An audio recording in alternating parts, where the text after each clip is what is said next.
Ano yung iniinom mo, Lods? Kape, black coffee. Anong black coffee? Black coffee, yung walang sugar Ha, purong kape lang yan. Oo, purong kape lang. Ganyan ba lagi ang kinakape mo? Oo, ganitong kape kinakape ko palagi. Nakakatatlong tasa hanggang 4 na tasa po sa buong maghapon. Mahilig ka din sa kape, ano? Oo. May mga benepisyo bang makukuha sa kape? Aba, maraming benepisyo ang kape. Baka di mo alam napakaraming benepisyo ng kape. Mag-research ka ng tungkol sa benepisyo ng black coffee. Marami kang makikita na napakagandang resulta ng black coffee. Ano-ano mga benepisyo ba ang makukuha sa kape? Gaya ng pagpapatalas ng isip, pagpapagaling ng pagka yung tinutulungan ng utak mo na gumanda yung memory. Ganun ba? Oo, saka yung focus. Focus? Yun ang nagiging epekto ng caffeine sa utak ng tao. Ibig sabihin may mabuting epekto ang kape sa utak? Oo, yun ang nagiging epekto kasi pinapalakas ang utak ng caffeine. Pinatataas kasi ng caffeine ang tinatawag na dopamine. Ano yung dopamine? Dopamine yung sa utak yun. Nasa utak yung dopamine? Oo. Pinapataas ang dopamine upang mas magiging gising ka at alert ka. Kaya nga, pag nakapagkape ka, sa mga lamayan, di ba? Puso yung kape.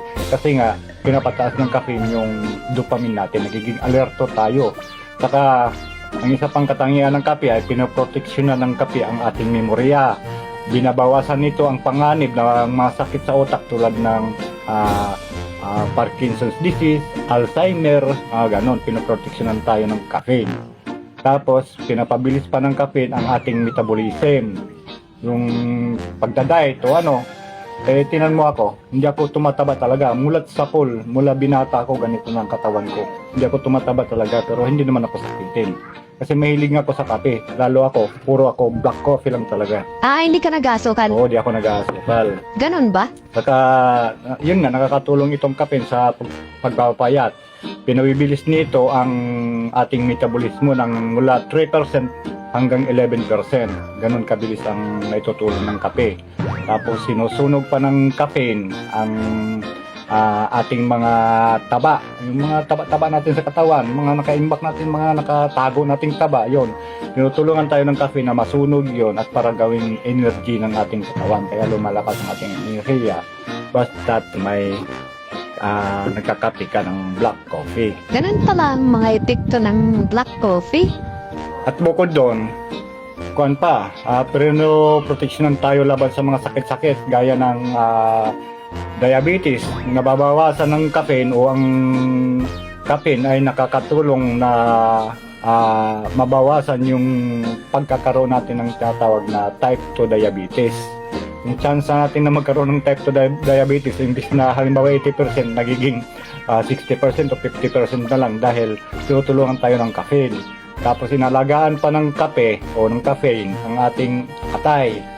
Pero proteksyonan nito ang atay laban sa tinatawag na cirrhosis at yung tinatawag yung fatty liver, yung matatabang atay. Pati atay pinoprotektahan? Oo, kinukuha ng kape yun, kumbaga kinokontrol ng caffeine, nakaprotekta siya sa ating atay. At mayaman din ang caffeine sa antioxidants na pangunto sa cancer dahil nililinis nito ang katawan mula sa mga tinatawag na free radicals na naging sanhi ng cancer at sa yung maagang pagtanda. O parang anti-aging ganon? Oo, kaya bukod sa nakapagpapabata, pero hindi naman ako bumabata, hindi siguro epekto sa akin. Parang nga, Lods, parang gayaw may epekto Bukod sa, sa'yo.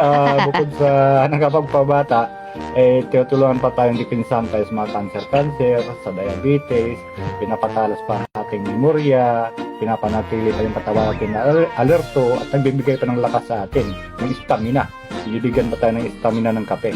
Hindi ka madaling mapagod pagka mahilig ka sa kape.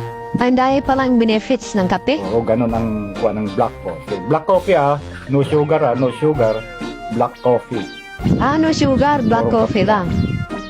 Lods, anong brand ba yung kape na palagi mong ininom sa ngayon? Ay, brand ko ng kape. Ay, hindi ko sasabihin Bakit naman? Hindi naman nagbabayad sa akin yung... Wala bang sponsor? Dapat may sponsor para may promote, ano?